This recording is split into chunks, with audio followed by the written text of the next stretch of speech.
Imagine you're a British soldier on the 1st of August, 1759. The sun hasn't even come up yet over the German countryside near a little town called Minden. You're standing there with 36,000 other blokes, checking your musket, adjusting your boots, knowing full well that before this day's done, thousands of you won't be going home. But here's the thing, none of you have a clue that you're about to make a mistake so catastrophic, so utterly mental, that it should have gotten you all killed. Instead, it's going to turn you into legends. Welcome to the story of a battle where everything went wrong but somehow went spectacularly right. This is the tale of Minden, one of the most extraordinary battles you've probably never heard of, where confusion turned into chaos, chaos turned into disaster, and the disaster somehow transformed into triumph. Where a handful of redcoats in the middle of nowhere proved that sometimes the greatest victories come from the worst cock-ups imaginable. Trust me, by the end of this, you'll understand why this battle matters, why it's still commemorated today with roses and the pride, and why it's one of the most British victories in history, because nothing says British quite like turning a complete mess into an unlikely win. The year is 1759, and Europe is absolutely tearing itself apart. The 7 Years' War has been raging for 3 years now, and it's unlike anything the continent has seen before. This isn't just another royal family squabble over who gets to wear which crown. This is the first proper global war, 4 on 5 continents, reshaping the entire world's balance of power. In North America, British and the French colonists are slaughtering each other in the forests. In India, trading companies are building empires with private armies. In the Caribbean, navies are battling over sugar islands that are worth more than their weight in gold. But here, right in the heart of Germany, this is where everything will be decided. Britain's got one clear goal in this war: stop France from dominating Europe. Problem is, Britain's got the world's most powerful navy but an absolutely tiny army. They can't hope to match France's military might on land. So they've done what the British always do when they can't win alone: they found allies and they opened up the treasury. They're bankrolling Prussia's Frederick the Great, funding various German states, and cobbling together a coalition army to fight the French in Western Germany. It's costing them an absolute fortune, the national debt is ballooning, and the British public is growing restless. They want results, they want victories, they want something to show for all that money they're spending, and they're not getting it. The Allied Army, officially called the Army of Observation, brilliant name, that has been stumbling from one disaster to another. Its first commander was the Duke of Cumberland, King George II's own son, and he managed to lose so badly that he signed a treaty surrendering all of Hanover to the French. The king was so furious he banished his own son from court. The humiliation was complete. Britain's reputation was in tatters. Something had to change, and the change it did. Enter Prince Ferdinand of Brunswick. Prussian by birth, brilliant by nature, Ferdinand is Frederick the Great's brother-in-law and one of his most trusted generals. He's a proper soldier 40 years old, lean and sharp-eyed, with a mind that works like a chess grandmaster's. When he takes command of the Allied army in late 1757, he inherits an absolute mess. The troops are demoralized, scattered, convinced they're going to lose. The French outnumber them and they occupy most of Hanover. By every measure, the situation is hopeless. Ferdinand doesn't care about measures. In his first year of command, he does the impossible. He drives the French out of Hanover. He wins battle after battle through speed, cunning, and an almost supernatural ability to outthink his opponents. He doesn't have enough men to win through brute force, so he wins through movement. He keeps the French guessing, strikes where they're weak, vanishes before they can concentrate against him. By the summer of 1759, he's pushed the French all the way back to the Rhine. The British are absolutely buzzing. Finally, a commander who actually wins battles. But the French aren't finished. They've been humiliated, and the humiliation demands revenge. In Paris, the ministers of King Louis XV are planning something massive. They're going to crush Ferdinand once and for all, invade Hanover again, knock the British out of the Continental War, and force them to negotiate peace on friendly terms. They assembled two huge armies, one under the Duc de Broglie approaching from the south, the other under Marshal Cantades coming from the west. Together they've got over 100,000 men. Ferdinand has barely half that number. The French plan is simple: catch Ferdinand between two armies and destroy him. Ferdinand knows he's in trouble. His spies bring him reports of French movements, and the picture is grim. He's outnumbered, outgunned, and running out of space. If the two French armies link up, he's finished. He has to do something desperate. He has to attack one of them before they can combine. It's risky, maybe suicidal, but it's the only chance he's got. He chooses to strike at Cantates, who's camped near the small town of Minden on the river Weser in what's now northwestern Germany. Minden in 1759 is nothing special, just a modest town of a few thousand people with medieval walls, a Gothic church, and a stone bridge over the Weser. But its location makes it strategically vital. Control Minden and you control the crossing of the Weser, one of the few places where an army can move from one side of the river to the other. Cantates has chosen his position well. His army is camped on the west side of the river in the broad plain that stretches out from Minden's walls. To the north are marshes and the streams that make the ground impassable for large formations. To the south are thick woods and the broken terrain. The only good ground for a battle is right in front of Minden, and the Cantates has filled it with 60,000 French soldiers. Ferdinand marches toward Minden in late July with about 50,000 men. His army is a strange mix. Ser are Hanoverians, loyal to King George but German in language and the culture. Ser are Hessians, soldiers from the German state of Hesse-Kassel, known as some of the best troops money can buy. Ser are scattered contingents from Brunswick, Schaumburg-Lippe, and the other tiny German states. And then there are the British 6 infantry battalions, about 4,000 men in total, plus a few cavalry regiments. There are a minority in this army, but they're going to matter more than anyone imagines. The British infantry in 1759 are professionals. Most of them are volunteers, though some were pressed into service by recruiters who weren't too careful about whether the men actually wanted to join. They're paid poorly, fed worse, and treated like the lowest class of society. Desertion is common, flogging is routine, and death from disease is more likely than death in battle. But the ones who survive the training become something remarkable. They can load and fire their muskets with mechanical precision 3 shots a minute, even under fire. They can march in perfect lines across broken ground whilst cannonballs tear through the ranks. They can stand completely still whilst cavalry charges at them and they wait until the horses are 30 yards away before they fire. Discipline is everything, drilled into them until it's pure instinct. The 6 British battalions at Minden are a proper cross-section of the army. There's the 12th Regiment of Foot, raised in Suffolk, the 20th from Lancashire, the 23rd, the Royal Welsh Fusiliers, one of the oldest regiments in the army, the 25th from Edinburgh, the 37th from Hampshire, and the 51st from Yorkshire. Each battalion has about 700 men organized into 10 companies. They're commanded by colonels who purchase their commissions, and they are paid for by a government that sees them as a necessary evil. But they're about to do something that will be remembered for centuries. Ferdinand's plan for the battle is complex, maybe too complex. He's going to attack at dawn, hitting the French from multiple directions at once. His left wing will push through the woods to the south and try to turn the French right flank. His right wing will advance along the northern edge of the plain, threatening the French left. In the center, his infantry will pin the French main line in place whilst his cavalry waits for the perfect moment to charge and break them. If everything goes perfectly, the French will be surrounded and destroyed. But battles never go perfectly, do they? The night before the battle, Ferdinand's army camps just east of Minden, out of sight of the French. The men try to sleep, but sleep doesn't come easy when you know tomorrow might be your last day alive. Officers check and recheck their orders. Sergeants make sure every man has 60 rounds of ammunition, a day's rations, and a working flint in his musket.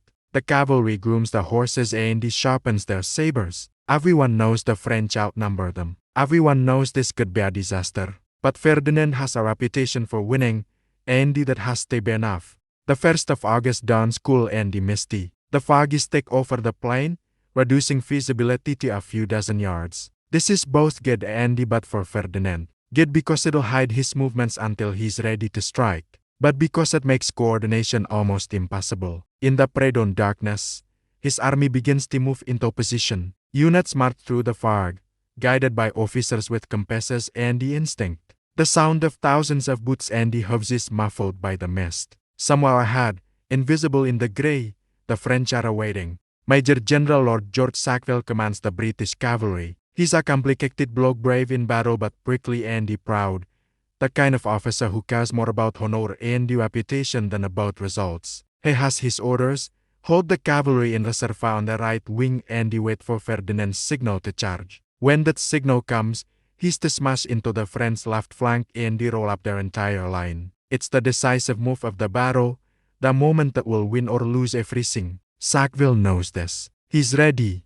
Major General Albrecht von Esperken commands the Allied infantry in the center. He's a Hanoverian officer, competent and experienced, and he's in charge of the 6 British battalions plus several Hanoverian units. His orders are clear: advance across the plain toward the French lines, engage their infantry, and hold them in place whilst the flanking attacks develop. It's a straightforward mission, the kind of thing infantry does in every battle: fix the enemy so someone else can kill him. But here's where it all goes wrong. In the confusion of the foggy dawn, in the chaos of an army trying to coordinate dozens of units in near zero visibility, someone makes a mistake. The exact details are lost to history, but the result is crystal clear. An order is misunderstood. A messenger delivers the wrong instruction. An officer misreads his orders in the dim light.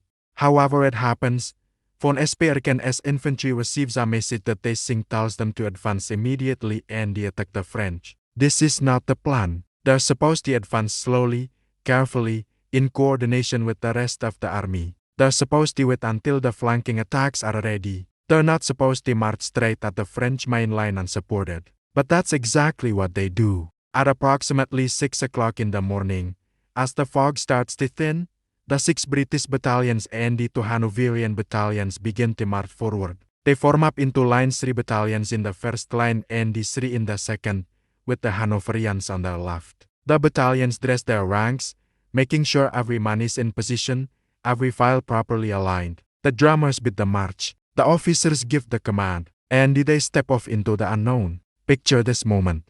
4,000 British soldiers in their red coats and the white cross belts, muskets on their shoulders, marching in perfect formation across an open plain toward an enemy they can barely see. The fog is lifting but still thick in patches. They can hear drums in the distance, French drums, and the sound of thousands of men moving. They can see shadows in the mist ahead, darker shapes that might be cavalry or artillery or death itself. But they don't stop. They don't hesitate. They march. What's going through their minds? Fear, certainly. Even the bravest man feels fear when he's walking toward enemy guns. But also training. The endless hours of drill are paying off now. Left foot, right foot, keep your line, watch your dressing, stay with your company. The sergeants are barking orders, keeping the formation tight. The officers are reading alongside, swords drawn, trying to look confident even though they've got no more idea what's about to happen. And the men march. They're crossing ground that's been fought over before.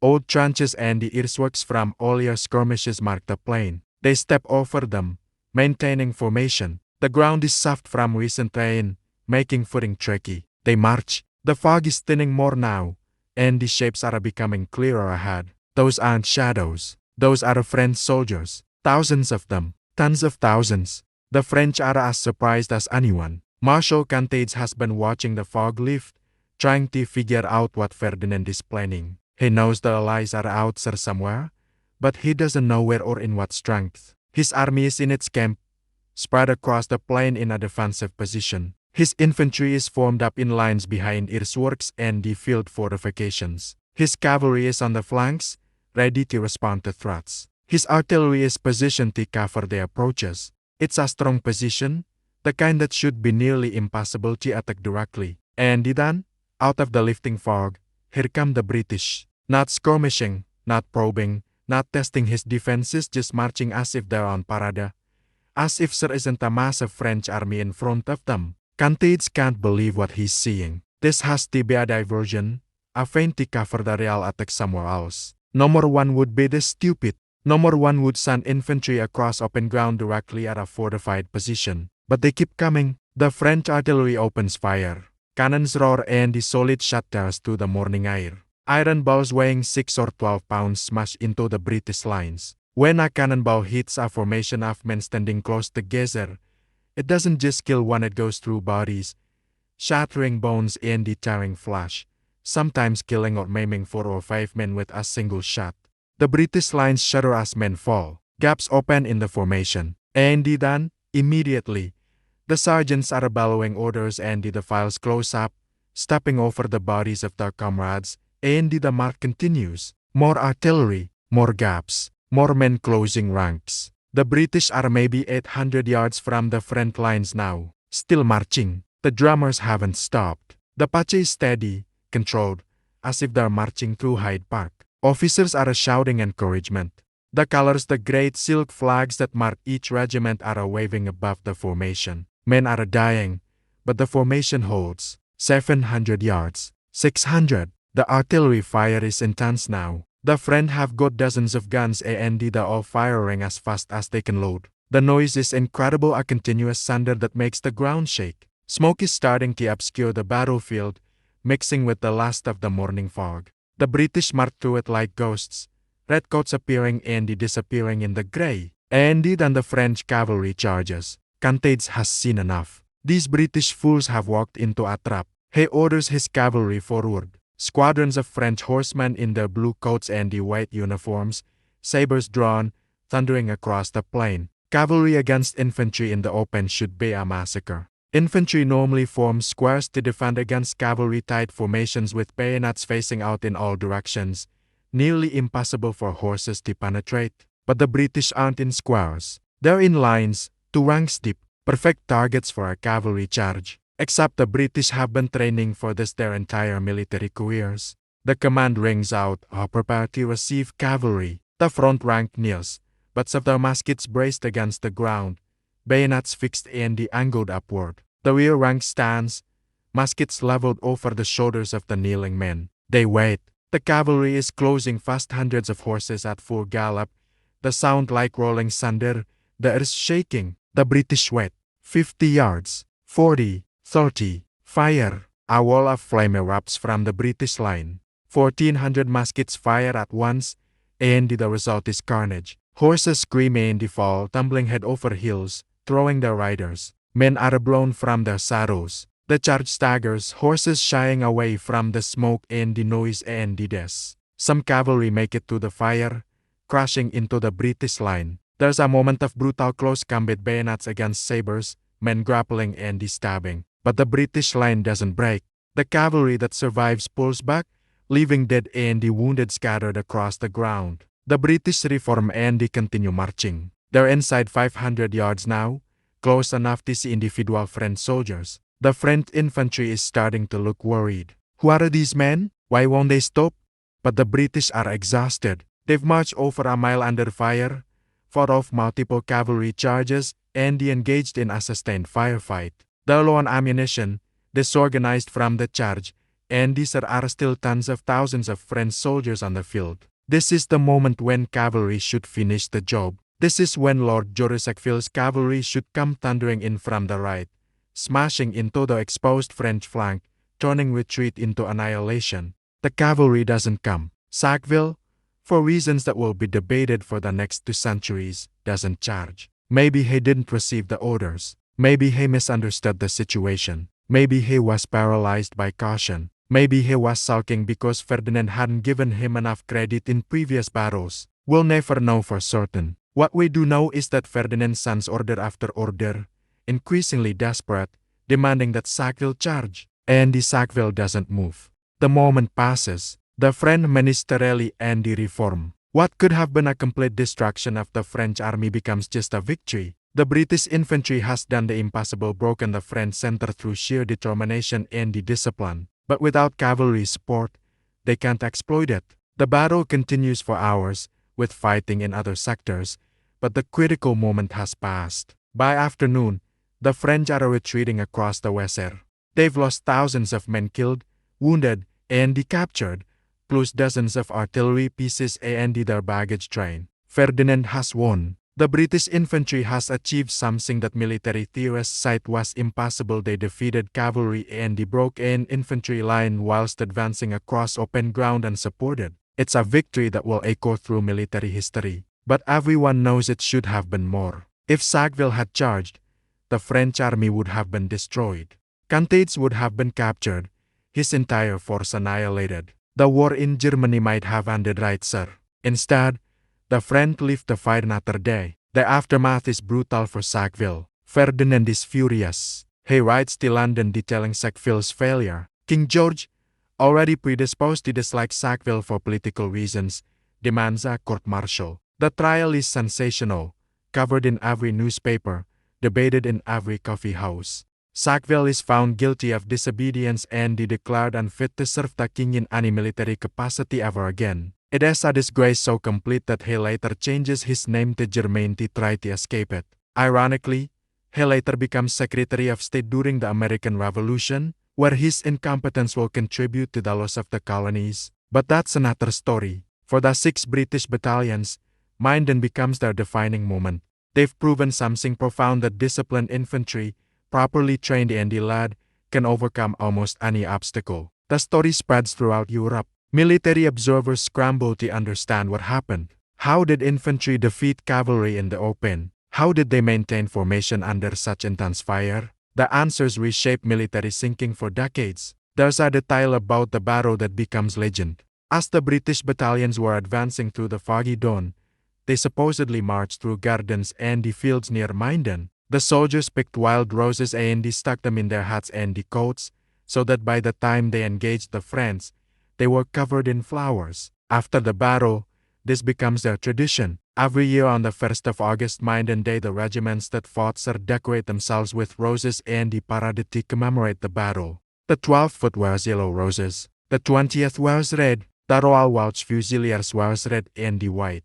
It's a tradition that continues to this day, more than 260 years later, in the modern British Army's successor regiments. The battle has immediate strategic consequences. The French are forced to abandon their plans to overrun Hanover. Broglie's army, approaching from the south, retreats rather than risk facing Ferdinand alone. The entire French campaign collapses. Britain's investment in the Continental War is vindicated. The victory at Minden, combined with naval victories at Lagos and Quiberon Bay later in 1759, makes this year the Annus Mirabilis, the year of miracles for Britain. Suddenly they're winning everywhere. In North America, Wolfe captures Quebec. In India, the East India Company is consolidating control. The war's momentum has shifted completely. But beyond strategy and politics, Minden represents something deeper about British military culture. The 6 battalions that made that march embodied qualities that would define the British Army for the next century and a half: discipline,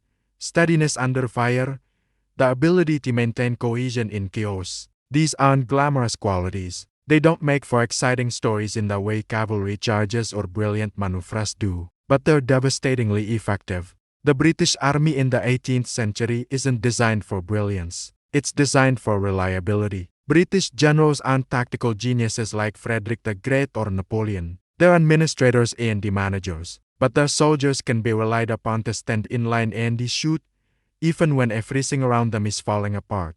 At Minden, that's exactly what won the day. There's also something quintessentially British about the nature of the victory. It came from a mistake. No one planned for those battalions to attack and support it. They did it because someone got the orders wrong. And they made it work through sheer bloody-minded determination. It's victory through improvisation and stubbornness, not through clever planning. The British like to tell stories about themselves where they muddle through despite everything going wrong, and Minden fits that narrative perfectly. What can we learn from Minden? On one level, it's a story about military tactics and the evolution of warfare. It demonstrated the power of disciplined firepower and foreshadowed the kind of infantry-dominated battles that would characterize the Napoleonic Wars. On another level, it's about leadership and the importance of coordinated action. Ferdinand's plan was good, but it fell apart in execution, and only the extraordinary performance of the British infantry salvaged it. Sackville's failure shows how one person's mistakes can undermine an entire operation. But maybe the deepest lesson is about ordinary people doing extraordinary things. The men who marched at Minden weren't heroes in any traditional sense. They were farm boys and laborers, unemployed weavers and desperate debtors, men who joined the army because they had no more better options. They were beaten by their sergeants, despised by their officers, and paid barely enough to survive. Society treated them as disposable. And yet, when the moment came, they did something remarkable. They faced this and didn't flinch. They maintained discipline when every instinct must have been screaming at them to run. They marched into hell and they came out the other side. That's what makes Minden worth remembering. Not because it was the biggest battle or the most important, though it certainly mattered, but because it shows what people are capable of when everything depends on them. Those soldiers didn't have the luxury of giving up. Their comrades were beside them watching. Their officers were watching. Their enemies were watching. And so they did what had to be done, even though it seemed impossible, even though no one should have asked it of them. The men who fought at Minden are all dead now, to end a half centuries gone. Their bones are dust, their names mostly forgotten, their hopes and fears vanish with them. But what they did endures. Every time a British regiment celebrates Minden Day with roses in their caps, the story lives again. Every military academy that studies the battle, every historian who writes about it, every person who learns about it is keeping those men's memory alive. War is terrible, and we shouldn't romanticize it. The men who died at Minden died horribly, torn apart by cannonballs, trampled by horses, shot through the lungs. The wounded suffered agonies in an era before anesthetics or antiseptics. The psychological trauma went unrecognized and untreated. War destroys people, breaks families, ruins lives. We have to remember that.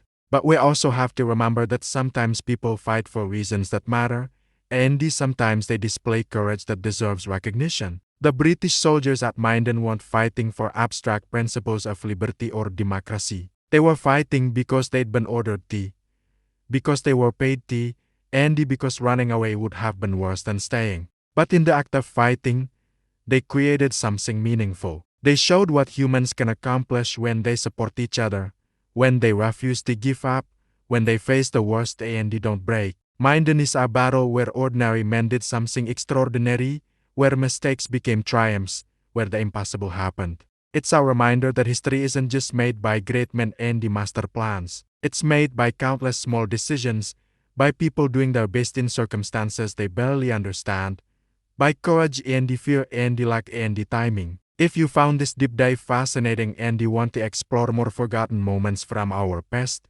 make sure you hit that like button and subscribe for more content. Drop a comment and let us know what other battles or historical events you'd like us to explore. History is full of stories waiting to be told, incredible tales of courage, stupidity, brilliance, and the sheer luck that shaped the world we live in today. And we're here to bring them back to life. Cheers for watching, and remember, sometimes the greatest victories come from the worst mistakes. The men of Minden proved that on a foggy morning in 1759, and their legend lives on.